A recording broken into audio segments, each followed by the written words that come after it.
Welcome to the Mockingcast, the podcast of Mockingbird Ministries. I'm David Zoll, your host, and in just a few moments, I'll be joined by my co-hosts, Sarah Condon and RJ Heyman. We come to you every other Friday to explore a few of the places where we currently see grace and its absence playing out in unexpected and compelling ways. We're glad to have you with us.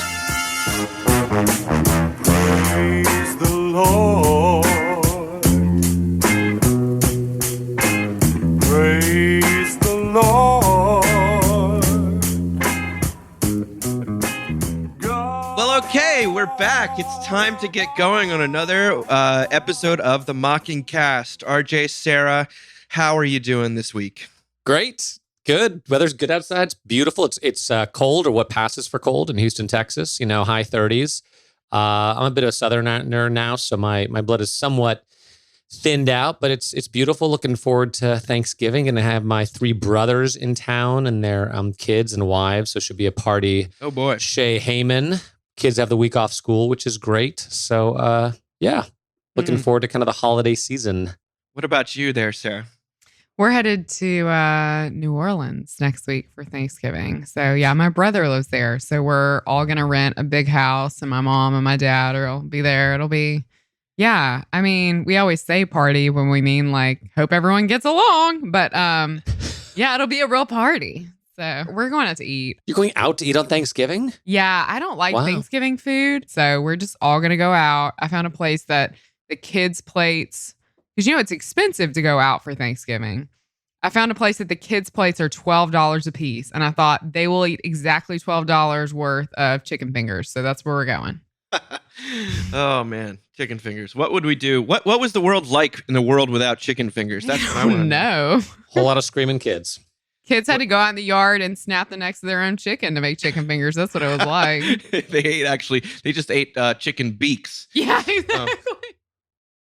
Well, for me, it's a kind of a big week. We just opened the pre-order for the book that I've finished, Seculosity, how parenting, technology, food, religion, career, I'm getting the order wrong, politics and romance became our new religion and what to do about it. But it's, people go to Mockingbird or go to, all of our social media outlets. You can find out how to do that. But pre-ordering, I guess, is really important for, the way things get out there. It's Why are so you hard laughing? for Dave to like talk about himself in this way. He's like, pretty I'm in on exciting. Ghost. It's pretty I've got exciting. this book coming out. I got to talk about it. You should buy the book. It's going to be amazing. It's going to be It's a going great to change book. the world. It's going to be great. Everyone Hashtag should buy the book. Seculosity. Seriously, It really but is. It's going to be seriously, great. It's going to be a really good book. David's We'll also, bad about we remember self-promoting. when Dave Zoll was but a humble podcast host before Oh, he ascended to his glory. That's I right. think, thank you guys. Everyone's going to watch in real time as I try to wrestle with my demons about how do I promote myself in this book. Because I really do. I mean,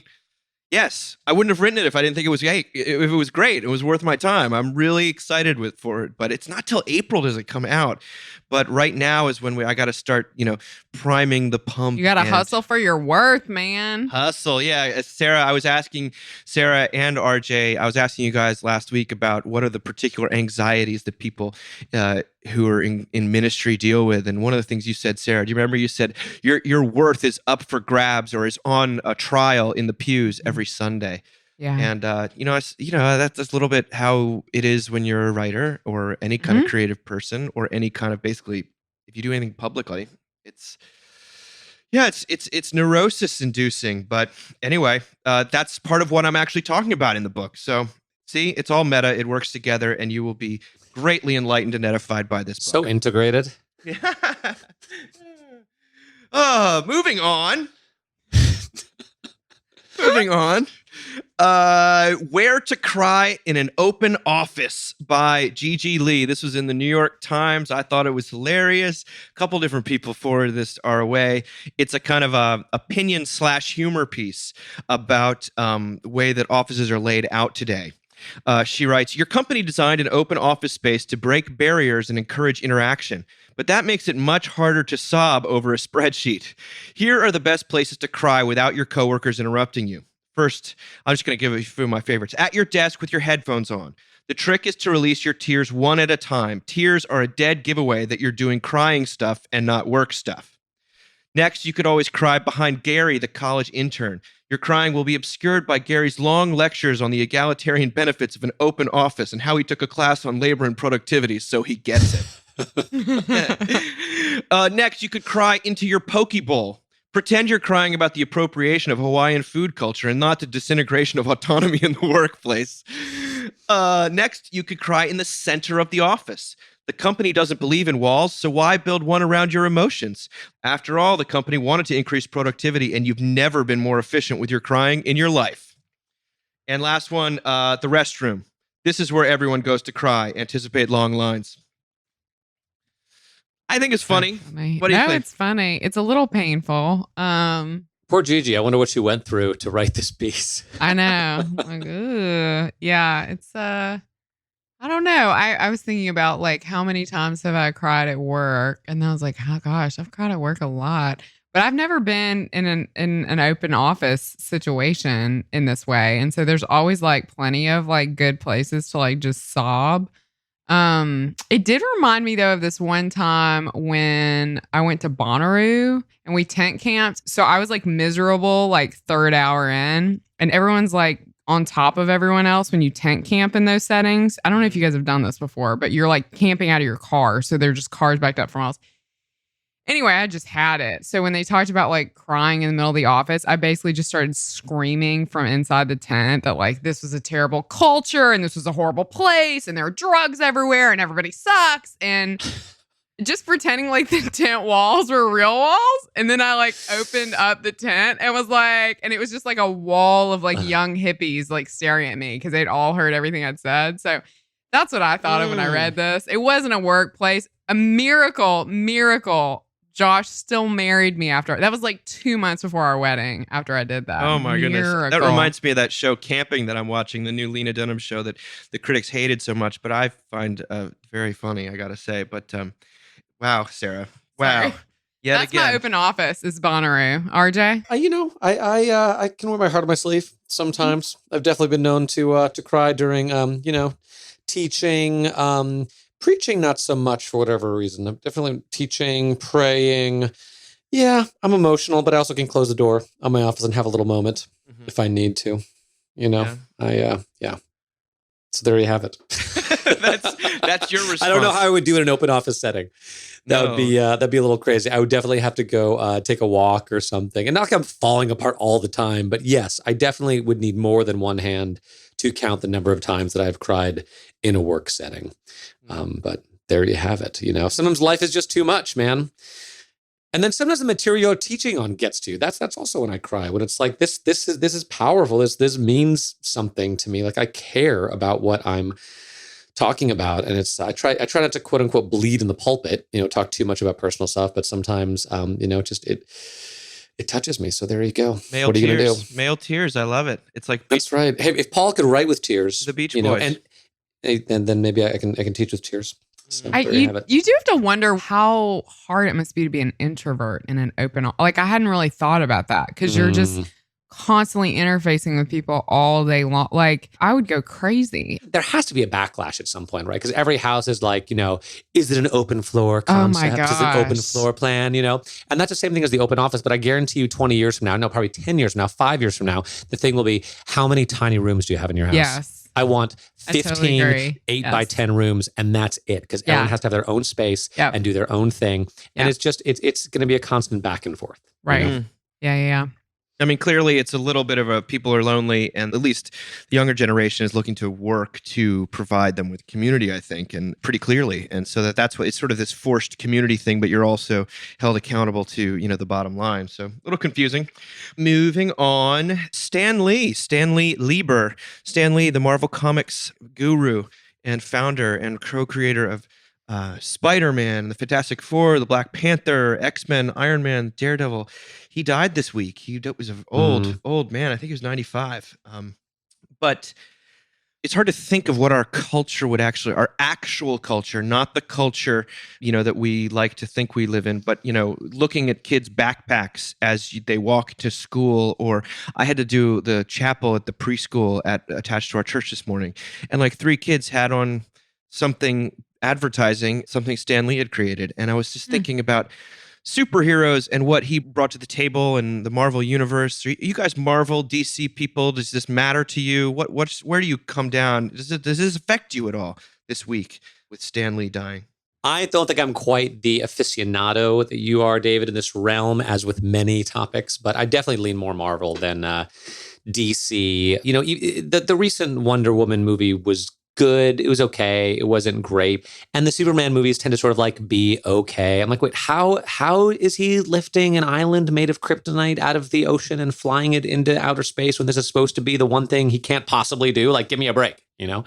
But that's the beautiful thing about the Marvel universe is that his superheroes are conflicted and are people and become canvases onto which we can project our own hopes, fears, wishes, dreams, anxieties, that there's a depth. I mean, I still think Spider-Man 2 is one of the best movies, you know, one of my favorite movies, certainly maybe the best superhero movie ever made. And Guardians of the Galaxy, when I saw it in the theater, kind of restored my faith in Hollywood for a time because it was just so brilliant. So I'm more the movie side of things than the comic side of things. I always thought Stan Lee's persona that he cultivated in all those cameos in the movies, you see him and everyone kind of actually, he's pretty instantly recognizable at this point. Yes. I always found it kind of be cheesy and lame. And when I read the early... Hitchcockian. Yeah, but I read the early Stan Lee stuff that he wrote for Spider-Man. It felt very, very old-fashioned. But, you know, then reflecting on it and reading, especially my friend Jeremiah Lawson, who's also known as Wenatchee the Hatchet, one of the things Lee has been credited with after he died, and I think before this, that Spider-Man in the Marvel universe as opposed to the DC universe, which is Batman, Superman, Wonder Woman, they say Lee was the first one to create with Spider-Man superheroes who doubted themselves, who were tormented, who were unhappy. And Wenatchee says Stan Lee managed to create a superhero Charlie Brown in Spider-Man, in Peter Parker. And given the constraints of the superhero genre in what's known as the Silver Age, that was no small feat. This idea that villains never die and people are always coming back to life, like that's very soap opera-y. And it's also very... Stan Lee-y.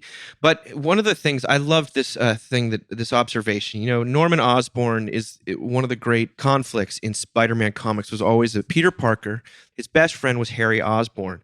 Harry Osborn's father, Norman Osborn, became the Green Goblin. And this is what the Spider-Man Sarah's stories... riveted right now. Just please go on. Oh my gosh. Please, yes, keep it coming. Keep it. This No, is so Dave, funny. I'm with you. I'm with you, Dave. She's acting like this, yet I have never written about superheroes on Mockingbird, and she's written about both Wonder Woman and Black Panther. I just want to throw that out there. It's true, but I'm just like, I'm like, that's not the only thing that sounds like a soap opera, my friend. When you're like, so-and-so's brother married. I'm like, what? Or what?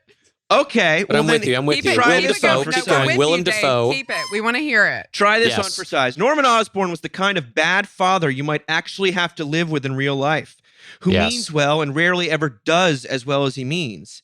That made Spider-Man comics so riveting in the Stan Lee, Yes. Steve Ditko years. Unlike a Superman or Batman who could send the criminals to jail and then forget about them until the next time they broke out of jail, Jor-El, Kal-El. Peter Parker could never have a battle with the Green Goblin without considering that if the battle went sideways and Norman died, then he'd be responsible for the death of his best friend's father. Winning in one realm of life nearly always meant losing in another realm of life. Spider-Man, and then also in Spider-Man comics, you realize he's constantly battling against usually male villains who are the age of what is the father he lost would be. So there's a huge amount of like a generational conflict going on. And Uncle Ben, and yes. Uncle Oh my Ben, gosh, he's constantly trying to replace his dad, and that's Dr. Octopus. It's going sideways. And this kind of generational conflict, which is the subtext of superheroics and supervillainy, I never really thought of that as it relates to superheroes. So I don't know. Put that in your pipe and smoke it, Sarah Condon. So it's sort of in the wake of this, and people have written this piece. I mean, it's an obvious thing, but I've been struck by how many people in my life, really, he was one of the first people that in pop culture gave a voice to the voiceless, just in terms of the people that he was willing to make superheroes. I have a very good friend from high school who's Jewish, and, you know, growing up Jewish in small town Mississippi is pretty much as marginalized as one can feel. And this was very personal for her to lose him because he had I can't remember what movie it is. Is it one of the X-Men movies that literally starts at the gates of Yes. like a concentration camp? Magneto, the Magneto origin story. Incredible. I mean, he really gave kids who weren't seeing themselves in this stuff a real place to see themselves. So I would say that. I mean, and certainly like Black Panther was just like Amazing. Black Panther was astonishing. Astonishing. But as I was coming into work today, I was hearing people kind of call in and talk about what they had loved most that he'd done. And this mother called in and she talked about how much she loved Spider-Man. That's the one with Uncle Ben. I'm getting that right? Yes. So she loves Spider-Man because her son is autistic and he loves Spider-Man. And deeply identified with Spider-Man. And when they had this just catastrophic death in their family and they didn't know how to process it with him, she put the movie on and there's a scene when Uncle Ben dies and her autistic son got up and just hugged the TV and wept. And that gave him a way to process it that he wouldn't have had otherwise. So I think there's these really incredible, beautiful, obvious ways that he gave a voice to the voiceless, but in having such complicated, real characters, I mean, it's astonishing to me how many people have been touched by his work. But Dave, you're totally right. I mean, one need only survey the backpacks of a second grade classroom, and it's like, what would they even have on their bags, like if it weren't for these characters? And it kind of teaches kids in a certain way that, always oftentimes the bad characters have sort of a good motivation, that there's no such thing as a bad person. It's just someone who sort of the ends justify the means, and that they're acting of what is arguably a good impulse, but they're willing to kill for its sake. And Avengers Infinity War was pretty good. I'm not sure if I'm quite recovered yet. So Sarah, put that in your queue and watch it, baby. There's also so much developmental research around, and I don't know if your kids did this, but there's an age at which children like to identify most with the villain. I can remember it's usually like 3, 4, and 5. Like, it's like they play with that identity. So I can remember even when Neil was like really little and we watched Dora the Explorer, he'd be like, I'm Swiper. Because Swiper's like the fox that steals Swiper, no stuff. swiping. Yeah, Swiper, exactly. no swiping. It's like you've heard it before. I love when Annie watches that because it'll only be on airplanes because that's when we do like the iPads with the videos. And she'll have her headphones on and she'll just randomly be like, back. Because you like talk to it like at full volume. Hilarious. Or random Spanish like, azul, But, it actually is interesting in that it appeals to that very early part of us that wonders what it's like to be villainous, which is ultimately who we all are anyway, right? We're all villains. So, I love that it gives kids a voice to see what that's like from like a real perspective. So, wow, that's interesting. I mean, I think that there's totally that. They become stand-ins. It's like the play therapy stuff we talked about a few weeks ago with Dorothy Martin, and kids are acting out their own emotions through these characters, and it's almost like a pantheon of Greek gods. I tend not to think that what Stan Lee there's not as much profundity going on with any of these as there is with the Greek gods. I don't think that's a stretch to say that. However, the raw materials that he provided, folks, and so many people have over the years taken these raw materials and crafted such amazing stories. But one of the things I would say that is remarkable to me within my lifetime to watch comic books and superheroes go from being one thing, which was basically nerd culture, like genuine nerd culture, to something that is not just part of the mainstream, but basically is the entire mainstream. And everyone decries why Hollywood is only superhero movies. And to watch it having taken over the entire medium, which was disrespected would be a nice word for it. I mean, just totally talked down to. And now graphic novels, I find them to be a lot of the most exciting creative expression today is going on in that format, not just with superheroes.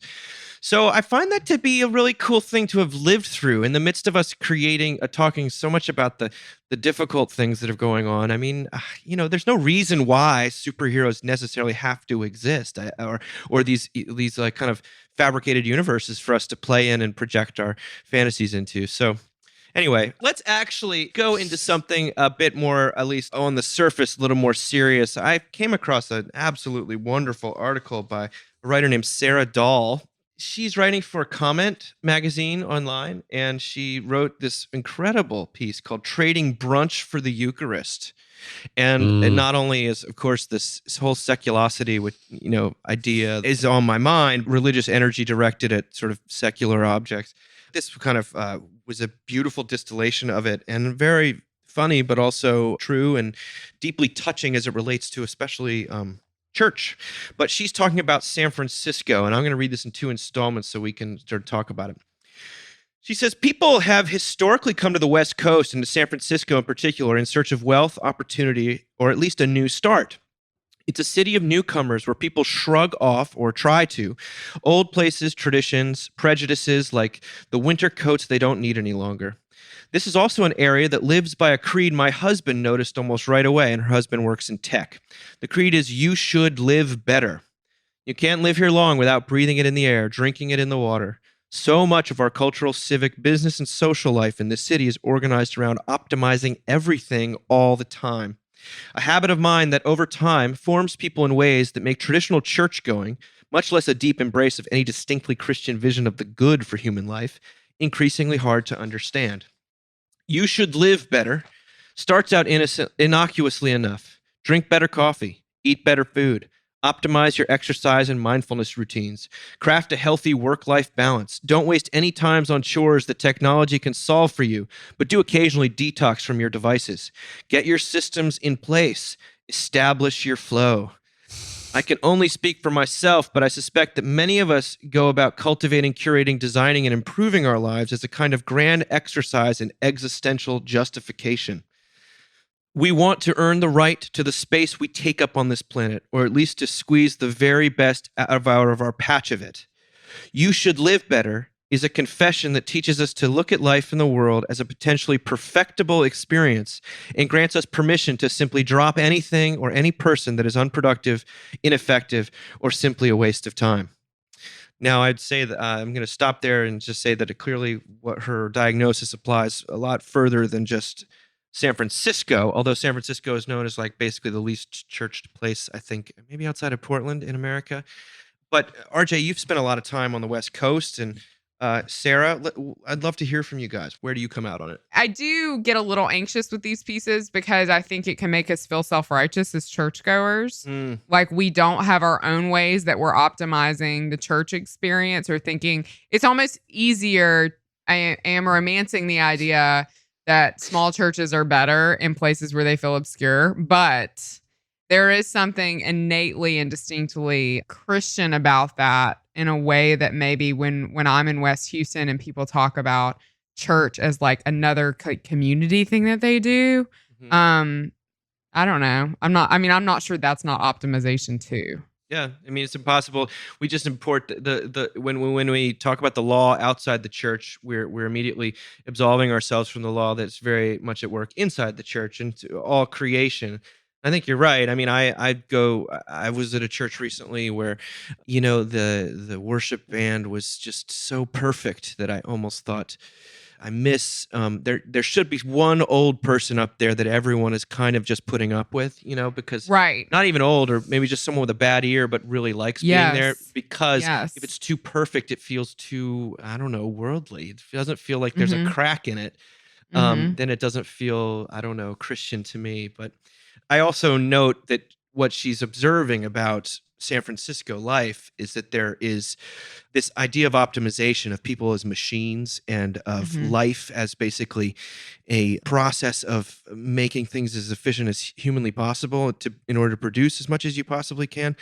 The deeper you drill into it, the more, I would say, distressing it becomes, because it does turn people into, you can let go of those who are standing in the way of your own personal attainment of whatever goals you've set before you. And the lost, the least, the last, even in theory, when it comes to Christianity, there's a different, the kingdom of God has different values. So what do you think, RJ? Because I do want to get to what she says about her church. I think is extremely powerful. I think when I first moved to the Bay Area, It was incredibly, yeah, by that I mean, went to Berkeley in the San Francisco Bay Area. It was incredibly liberating, coming from kind of like a small, waspy, wealthy town in New England to just the sense of freedom of bigness and newness and openness, and like the weather is beautiful. And it's just, I guess the Bay Area is one of the most beautiful places on the face of the earth. And I did make good friends, mainly through the church we went to. Actually, we went to an amazing church, First Presbyterian Church of Berkeley.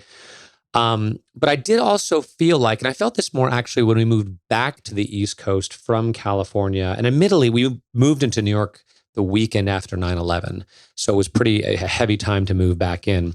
But there was a sort of sense of connectedness to people in New York that I didn't necessarily feel in the Bay Area, where you would talk to people in the elevators, you would talk to your neighbors, you would say actually hi to people on the street. And there was a sense of disconnectedness. Like it was easy to make friends, but it was hard to go deep. But maybe in New York, it was harder to make friends. But once you did, there seemed to be more of like a lifelong connection there. So that's a little judgy. That's just my own personal experience. I remember at a little crossroads in my life, and like about 10 years ago or so, when I was thinking about what I wanted to do and where I wanted to be, I do remember thinking maybe I should go to the West Coast, where none of the stuff that seems to matter, or at least, no one cares where you went to school. You're set free. No one cares where you went to school. Like stuff on the East Coast, where sometimes it could feel like the past is encroaching in on you, and things like where did you grow up, or where did you go to college, all that stuff. It didn't seem to matter as much, or at least what people told me about the West Coast. And I definitely remember thinking that sounds great. Now I'm sure there are other standards by which people sort and categorize each other on the West Coast, and Lord knows that seems to be the testimony of those who I've met who live out there. But I do think that where nothing is older than 50 years old, like it kind of, I see the appeal. Y'all are hilarious. I'm just sitting here thinking, if I roll up in there and I'm like, I'm from Mississippi, I went to Ole Miss, like folks on the West Coast are going to have an opinion. You know what I mean? Like y'all are like, they would try to pretend that all they this like don't. New I England don't know. angst. I'm like, what? Like the whole thing where, billionaires wear hoodies and stuff. I remember someone saying, you see a guy walking down the street and you don't know if he's a millionaire or a homeless person, Sure. And that doesn't really exist in New York City. There's sort of a cultivated hostility to any kind of hierarchy. So there is that, Dave, a little bit. But I don't know what to say about it. I love California. I loved my time. I loved my time out there. There are pluses and minuses to everywhere. I do miss just being outside in like perfect 80-degree weather with no humidity every single day of the year, such that when it rained, I was like, oh, thank God it's raining. I can actually like stay inside and be lazy. It was a very motivating place to live. So, well, let's get to what Sarah here says about church, because she says church, on the other hand, is an activity that is patently unproductive, often uncomfortable, sometimes boring, and occasionally anxiety-producing. So come to this table, says one of our pastors each week, talking about the Eucharist, communion. We are issued an invitation, not an imperative. Someone is waiting, regardless of our response. We, ourselves, our lives, our visions, our projects, are abruptly decentered. We find ourselves guests in someone else's home, on someone else's schedule, oddly powerless, yet loved and honored, strangers and sojourners, but welcome nonetheless. When we go to church and see a body, capital B, in the middle of the room, we are confronted with the one thing we hold in absolute common with every other human being on this planet. This is our end too. We are dead men and women walking. At the end of the day, we will die, and honestly, the fact remains that the human experience is, in that sense, one giant failure that is wholly resistant to innovation, design, creativity, and optimization as we know it. Again, the body and the blood that lie waiting on that table ask, is this final accounting such bad news? The reason we set it out each week and eat it and remember Jesus' story over and over again is because it's only a bad thing to be dead if it's also up to you to get yourself out of it. When we go to church, we are reminded that we actually don't have a say in the matter, and that's the very best news of all. In his commentary on the parable of the prodigal son, Robert Capon imagines the father's loving rebuke to the elder son who refuses to join the party celebrating his brother's return. Look, we're all dead here and we're having a terrific time. She talks about wanting to post that banner over over the altar at her church. A whole collection of dead people, all powerless to arrest even our own petty failures and cruelties, let alone our last breaths, are nonetheless invited to a party and made alive, not just eschatologically, but right now. I think as a portrait of church, it's quite a beautiful one. It's brilliant. I mean, this is like brilliant. I will say, so I just got to spend this past weekend with Melina Smith, married to Jacob Smith, rector of Calvary St. George's, which is where we do our New York conference. And I forgot how interesting and weirdly beautiful it is to do ministry in a city. Mm. I mean, I forgot that like people just show up randomly off the street. And I forgot that like there's no cultural expectation that everyone's going to be doing this.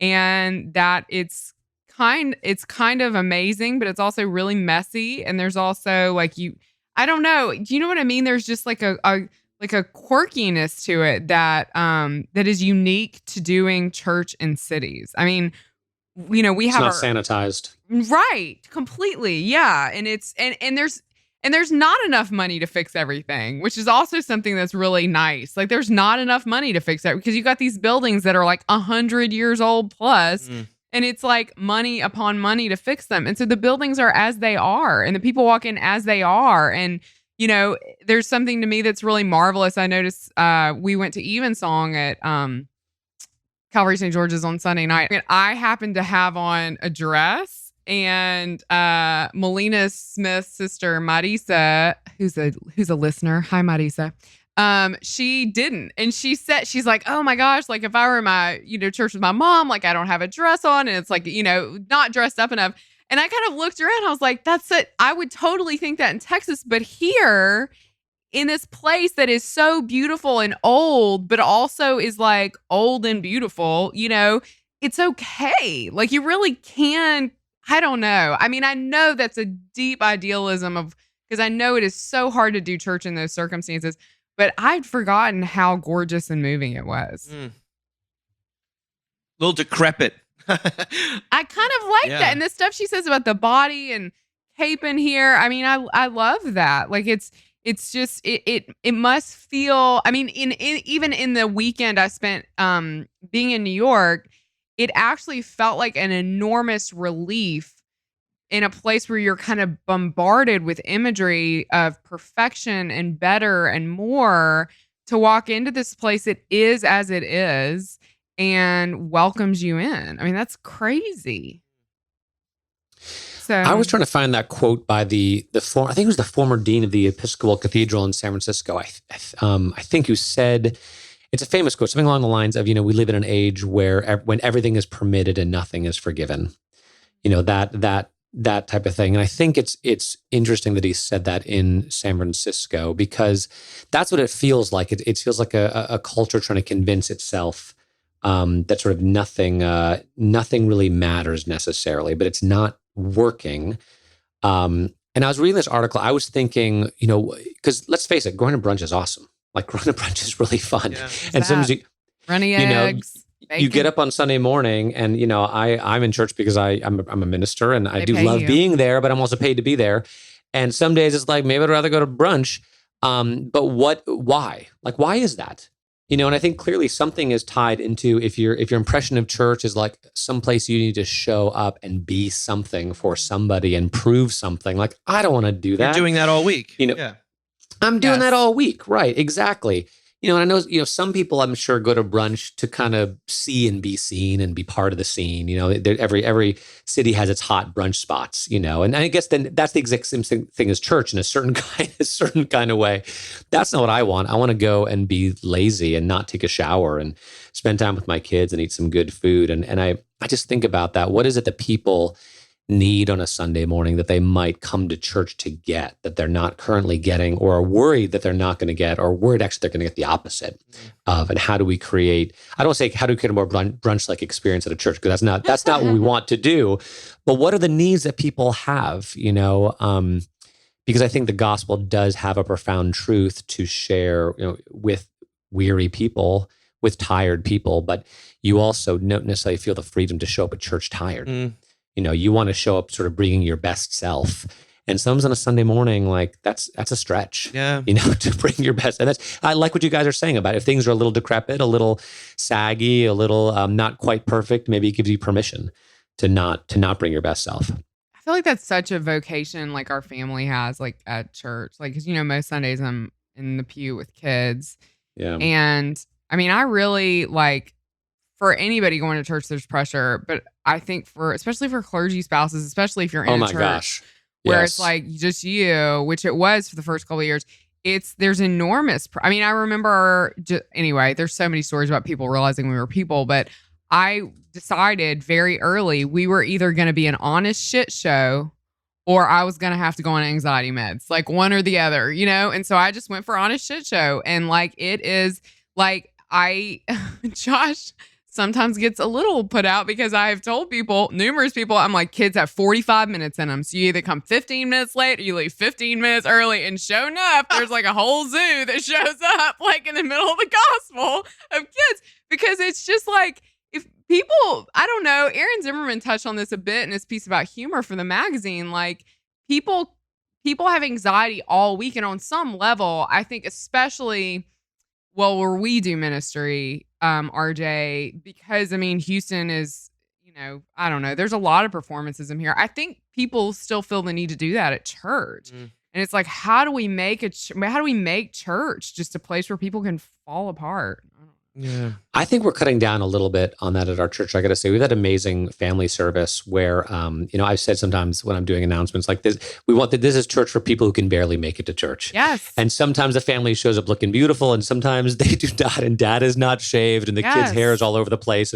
But there's 300 young families and children there. And so, you know, I always say, hey, if your kid's the loudest, you're just providing entertainment for the rest of them. Right. And it's 45 minutes long. Right. You know, which is exactly what it needs to be. And then that other contemporary service. I remember the first time someone wore a pair of jeans, I went up and thanked him personally. I was like, yes, you wore the jeans. Yeah. Bring it, you know, and people do, you know, our traditional service is gorgeous. So we do an amazing job of that. It's beautiful.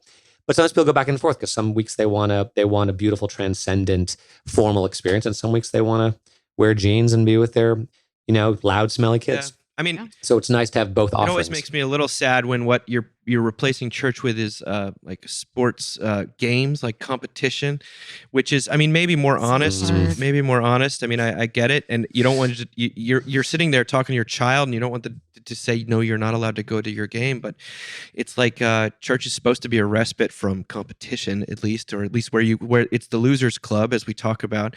But yeah, I thought what she describes so beautifully is actually we're all in church. All the optimization thing to me is everyone is in church. It's a church of law, and it's you know we're too religious about too many things, and everyone is nonstop trying to justify themselves. And wouldn't it be great if church was the one place where you could hear a little bit of grace? And that's why when she talks about the Eucharist, which usually kind of leaves me flat when people are like, well, then this is why we have to talk about the Eucharist or communion. But when she's saying the Lord's Supper, the body, so there's something physical about it. It's not just online. It's not virtual, but it's broken. It's broken for you, and that we are all broken, and that this is God is broken for you and with you. And that to me is a real, it's extremely countercultural statement that will only get more countercultural, but I think also, God willing, will become just as good. It will not lose its luster, even in its decrepit, crack-lined, you know, edifice. I really have this sense that the anxiety related to our optimization projects, our replacement religions, is killing us, basically. And I do have enormous compassion because I'm involved in all of them too. And so my hope is I would love to see more churches like what Sarah Dahl describes, because what an amazing thing that would be to run through the halls of an inefficient, gusty building where kids never stop running, and the coffee's always a little too dark, it says, and the minister's always maybe a little off his or her game, and Right. I don't know. I think that experience of imperfection, but also with forgiveness at the core of it, is something that seems more exciting to me than ever as I get older. Totally. I have yet to stand across the street from Calvary St. George's and see the sign that they still brazenly have up that says enjoy your forgiveness and not well up. Like every time I see it, I'm just like, what a crazy thing to put on your church to speak that over this city, into these people as a word of welcome and of love. But just what a crazy thing, So We're a bunch of dead people having a great old time. exactly. Welcome to the graveyard. Well, let's leave it at that. I think enjoy your forgiveness, you guys, both of you. This week, #seculosity. #seculosity. Did I do okay there? Did I work? Yeah. Kill it, Dave. Nice. Kill it. Well done. He's been practicing for hours, folks. So he nailed it. Well, you guys are the best. Thank you for being here. Talk to you soon. Bye, guys. Bye.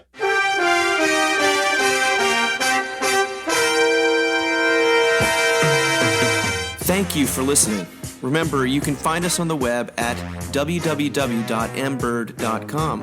And we'd always love to hear from you at info@mbird.com. Audio production for the Mockingcast is provided by the Narrativo Group, and if you like what you've heard, please do drop over to iTunes and leave us a rating and review. Until next time.